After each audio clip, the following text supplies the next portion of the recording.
numéro 21, donc numéro 22 plutôt, donc les 6 supplémentaires qui étaient le dernier exercice. Donc ici, on vous demande d'écrire un algorithme qui demande à un utilisateur, donc un programme, le programme en langage C, voilà, équivalent, qui demande à un utilisateur de saisir un temps T en secondes, puis le convertir en heures, minutes et secondes. Voilà. C'est-à-dire prendre, par exemple, une heure, c'est combien de secondes même? 3600. Si on vous donne 7200 secondes, de pouvoir dire que 7200, je pense, 3600 fois 2. Voilà, 7200 secondes et pouvoir dire que c'est 2 heures, 0 minutes et 0 secondes. Voilà. Donc il faut d'abord récupérer le temps. Voilà. Ensuite, pour convertir le temps en secondes donné, pour connaître le nombre d'heures, il suffit de le diviser simplement par la valeur que fait une heure en secondes. Donc on le divise par 3600, comme on l'avait vu lorsqu'on écrivait l'algorithme. Ensuite, si vous voulez connaître le nombre de minutes, c'est le reste de la division par 3600 que l'on divise par le nombre, en tout cas, la valeur que fait une minute en secondes, donc par 60. Et pour les secondes, le nombre de secondes, donc on n'est que le modulo. Donc, un nouveau fichier. Donc d'abord, js include studio.h. Ensuite, on s'occupe de Pognon si c'est nécessaire. Sur certains ordinateurs, on l'appelle. Ensuite, int main pour la fonction principale d'un programme. Voilà. Donc, ici, il me faut une variable qui va me permettre de récupérer la valeur que l'utilisateur va me fournir pour donc effectuer la conversion. Donc, naturellement, le nombre de secondes ne contient pas de virgule. Alors, les heures, les minutes et les secondes sont des entiers. Donc, int. Donc, je déclare, je mets t. Ensuite, h pour le nombre d'heures. Comme ça, quand je vais définir le nombre d'heures, je vais le mémoriser dans h. Ensuite, mn pour le nombre de minutes et s pour le nombre de secondes. Voilà. Donc, déclaration des variables.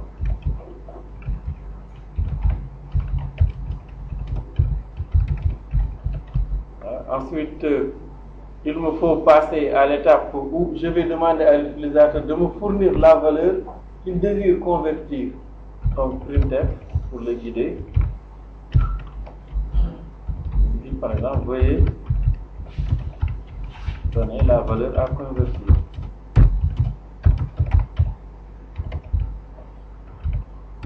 Voilà, donc la formulation, ça dépend. Donc, vous pouvez. L'essentiel est que cela soit explicite. Veuillez fournir la valeur à saisir. Donc, scanf pour récupérer la valeur saisie au clavier. Donc, variable de type entier, donc pourcentage t, et on n'oublie pas le et commercial t. Voilà. Et là, on a récupéré la valeur que l'utilisateur désire convertir, donc il faut passer à la conversion. Donc, pour avoir h, il suffit de diviser t par la valeur que fait une heure en seconde. Donc, vous avez dit qu'une heure, c'est combien de secondes? Donc, on divise t par 3600. Et là, on a le nombre d'heures. Pour le nombre de minutes, c'est tout simplement le reste de la division de t par 3600 que l'on divise par 60 parce qu'une minute fait 60 secondes. Et pour le reste d'une division entre deux entiers, on avait dit que c'est l'opérateur. Voilà, modulo. Donc, on prend simplement t modulo 3600 qui donne le reste de la division. Voilà, que l'on divise par 60, ce qui va vous donner le nombre de minutes. Et pour le nombre de secondes, c'est tout simplement le reste de cette division. Donc, S est égal à voilà, t modulo 3600, mais modulo 60. Et ensuite, donc, on peut passer à l'étape d'affichage de la solution, bien du résultat. Donc, là, on peut formater en mettant pourcentage des secondes est égal à, donc, on le formate en pourcentage des mettre h pour heure, pourcentage des mn pour minute et pourcentage des s pour seconde. Et ensuite, à l'extérieur, il faut énumérer les variables dont les valeurs vont HMNPS. Et bon, on complète le programme avec getCH. Pour que la fenêtre MS-DOS ne se ferme pas immédiatement après l'affichage des résultats et return 0. Ok. Donc, on sauvegarde d'abord. Donc, toujours ici, ne pas oublier de mettre C source file et pas RC. Donc, on l'appelle exercice 11. Ensuite, on compile pour voir est-ce qu'il n'y a pas d'erreur qui traîne. Voilà, justement, dans ici, donc il n'y a pas d'erreur, 0 erreur, 0 erreur. Donc, nous pouvons exécuter. Là, il nous demande le nombre de secondes, donc je lui donne 3600 ou bien 7200 qui fait 2 heures. Et là, il me dit que c'est combien? On s'est trompé donc dans l'ordre d'affichage ici. Ah oui, il y a T d'abord, on a oublié. Donc n'oubliez pas ici T. Donc T, ensuite, donc on compile et exécute à nouveau.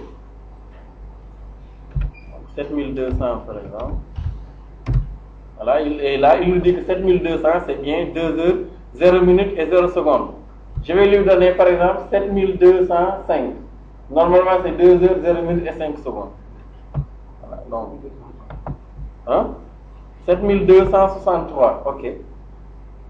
7263. C'est 2 heures, 1 minute et 3 secondes. Parce que les 2 heures font 7200, 1 minute 60 secondes, voilà. Donc c'est juste. Les calculs sont bons. Donc voilà pour le dernier exercice, qui était l'exercice de 21. Ok, voilà.